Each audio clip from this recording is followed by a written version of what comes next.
Next poem is about deer. I had a friend who lived in Los Angeles, and deer would just bust out of anywhere and come up to your car and ask you for your hamburger and all that kind of stuff. And I read this poem once before, and a guy in the audience said, there really aren't any deer in Los Angeles. But that's not true. So,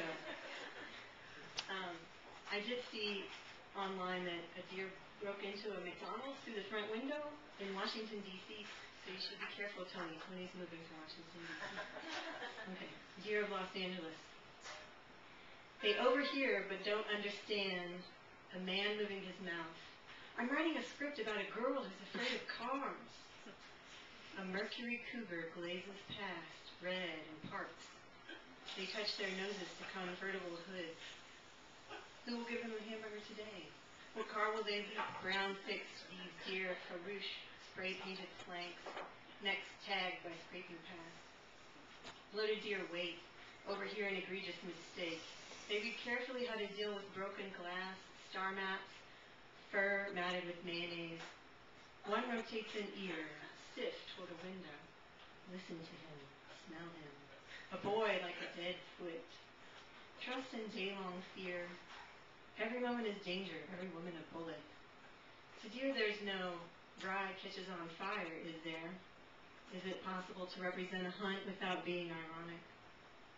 Deer dart away, big hairy words, like freedom and will. Two words wearing Sunny LeMay while jumped out kids not making it big chat. Quiz each other on their first memories, actually thinking, I can fly, and jumping off the garage roof. Paper dries and blows past deer dry and blank, as if one smoked cigarettes could kick in your skull for that anthem. Blasphemy requires this one be dead serious. The deer touch their noses to the convertible hoods. Parking lot so crowded with cars late to school. 3 deer actually puzzle and slide between bumpers. Stand behind a car. A woman backs downhill. She brakes at the sight of the bulk. Rear view tan fur. She hoof ramps and gets out. One looks uphill. Another's leg barely touches the bumper.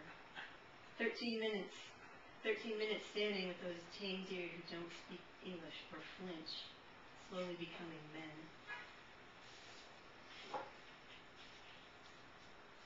I used to work in a hospital. I used to be an ultrasound tech, and I only did the heart. And I went to a new office one day, and basically I do like 60 specific measurements in the test that I did. But apparently on this computer you could click a button and it would read all your measurements and it would do auto-interpret. And I thought this was crazy, and it was always wrong. It would be like, hypertrophic, blah, blah, blah. And you'd look at the picture and be like, that is wrong. I better not use that button. Auto-interpret. I was burnish. I was fructose. I held a paper diamond to my ear 20 miles from the natural side effect of safe things. Say, girls. They sell burgers on this hill, or you sleep to the sound of bells late near 3, a thrumming mood, boy jalopy.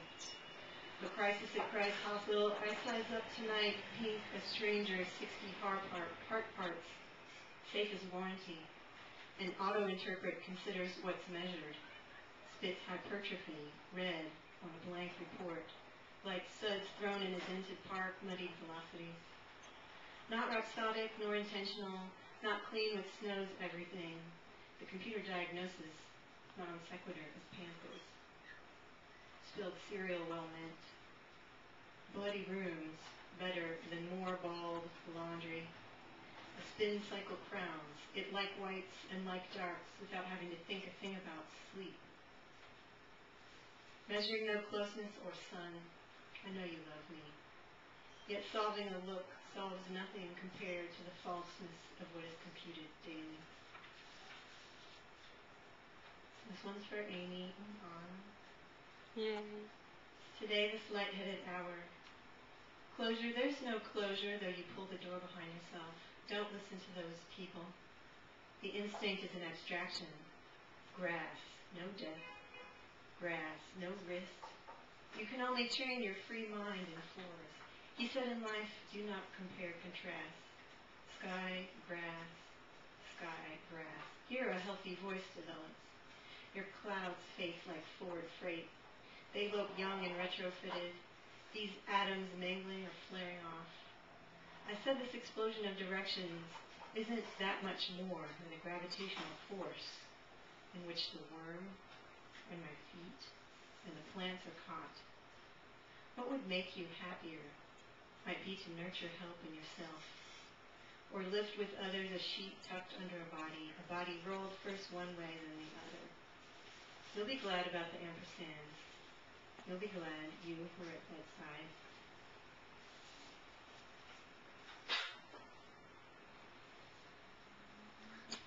This next poem is about somebody in Japan that I don't know, looking out a window and seeing an old retired actress come home from work. He thinks she's very mysterious. It's called Watching a Retired Actress Come Home. And Hiko Mikao looks out his window. I watch the window. I watch her clean a towel, walking. Tatami mats, a hurried walk, a girlish smile over a tray of oysters with rice gruel, a sake. Oh, I have almost fallen asleep while looking at her sleeves. A neck like an answer. I didn't expect shoes to be so fraternal. I hold my throw across a knife. A stern curtain, the sun shines on grass. My name on no screens. And even never answering you, I hear a fizzling cup, the aluminum tumblers. Soft pink, paradoxically shiny dust. Musky deliciousness. I think of you and all minutiae straining to a good dancer. A march like starving drumsticks. Solitude and so ends your publicity solo. I sit in the yellow armchair under curtains, splotched with indigo orchids. And so ends my publicity solo. I sit in the yellow armchair, splotched with indigo orchids.